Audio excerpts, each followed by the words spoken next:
Верниците од католичката вероисповест утре го слават Бадник пред вечерието на Христовото раѓање.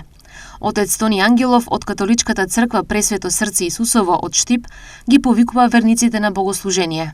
Утре е Бадник, а самиот збор Бадник доаѓа од старословенски јазик, да се бдее, да се биде буден, да се биде спремен за раѓањето на нашиот Спасител Исус Христос, кој навистина ние нестрпливо го чекаме.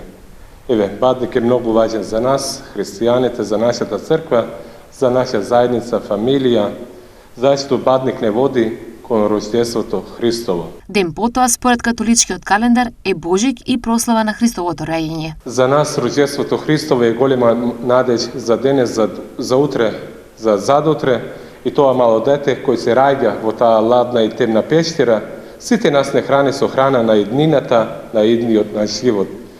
И сите луѓе кои живеат по Христовата вера, можат тие да гледаат подалеку, пошироко, подлабоко, така што пастирите и мудреците го препозна новороденчето Исус во пещерата, тие баш меѓу сите звезди ја препозна правата вистинска звезда. Еве, тоа е време кога можеме да гледаме со посебни духовни очи, кои гледаат подлабоко, пошироко